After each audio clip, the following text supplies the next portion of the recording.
people, you're welcome to my YouTube channel. This is Aditoring Diaries _. Kindly subscribe, like, turn on your notification buttons because we have more interesting content coming up soon about food, education, lifestyle, traveling to the UK, requirements, the healthcare working system, how to literally japa, and also lifestyle, living in Ghana, living in Nigeria, living abroad, and every other place I've been. So kindly stay tuned. Let's share the story together. The International English Language Testing System is highly exaggerated, and because of this, it has become very expensive.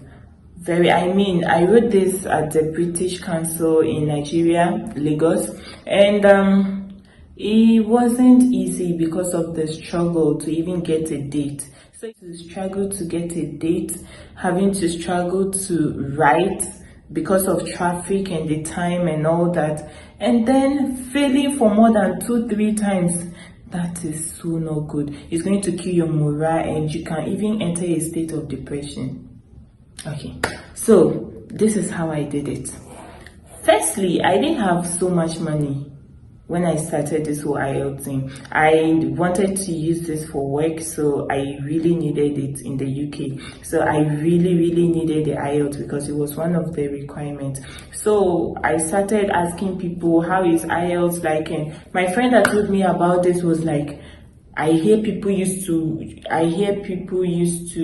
fail IELTS, so I was like, okay, let me just try.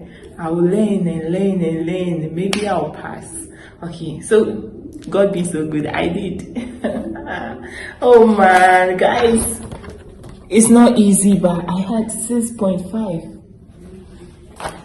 But 6.5. I only needed 5.0, but I gave myself target. I think I failed at a point because I gave myself a target of 7.0, but I ended up getting 6.5. But I'm so grateful that I got 6.5. So this is how I started.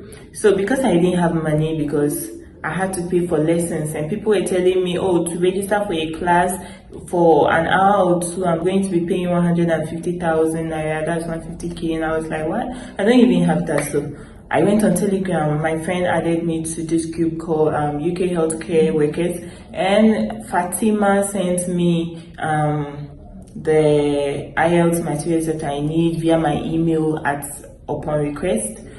She gave me Cambridge, and then for grammar and English writing and listening as well. Listening was marker, so she gave me all the materials I needed. So I started reading, but because it was my first time, I really didn't understand these things. So I came on YouTube, and then boom, I hit the jackpot. I saw this YouTube channel called E2. So I said, okay, I laid my hands on it, and I promised myself I'm not letting you go, we die here. So that is how I died there. I was always on E2. Okay, so this is what I did. I gave myself a time, like I was always going to a timetable. I was always going to learn 3 hours a day. So I did 1 hour for listening practical test on E2, and they would always teach you how to answer these questions by yourself, like how to understand the questions and how to answer them.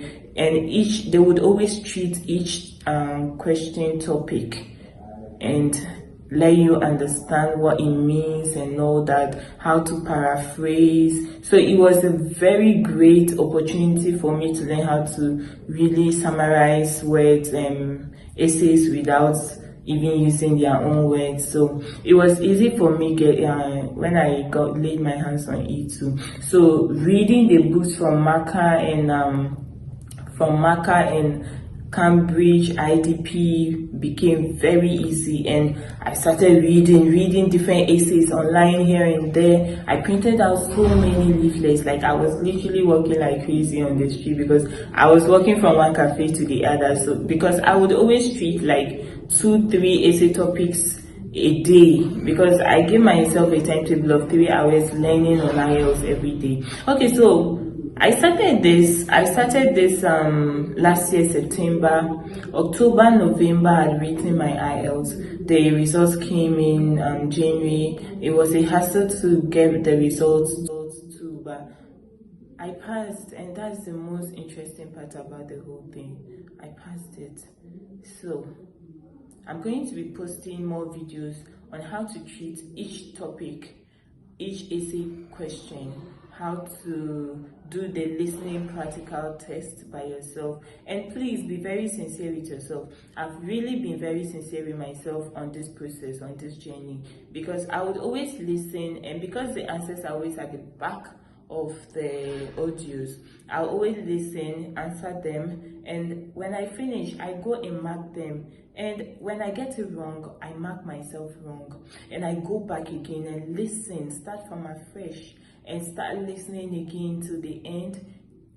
As you are listening, you are answering, you are reading, you are answering, because when you wait for this to start before your mind is ready to start, you are going to mess up the whole answers. So it's always better to prepare your mind, be very relaxed, be calm, prepare your mind and be ready to listen.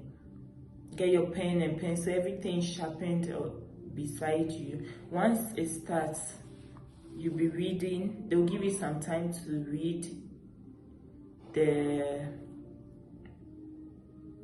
rules and regulations, and then they will let you know when they're about to start the audio, and they will let you understand that they are not playing the audio anymore, so you have to listen attentively. It's for once only. So as you are listening, you are reading the questions and you are writing. And this is what I did.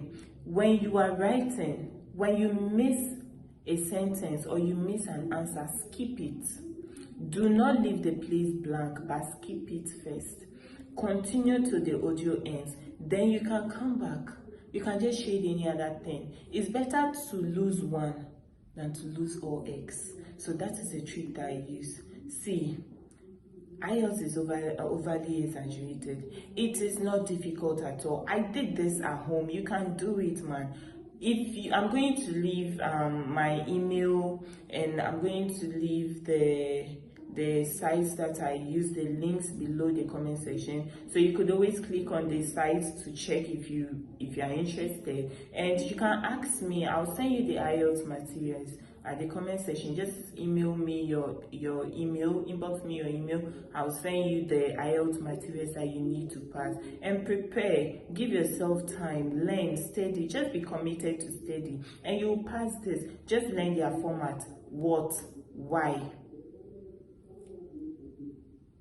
Be very detail oriented. Everything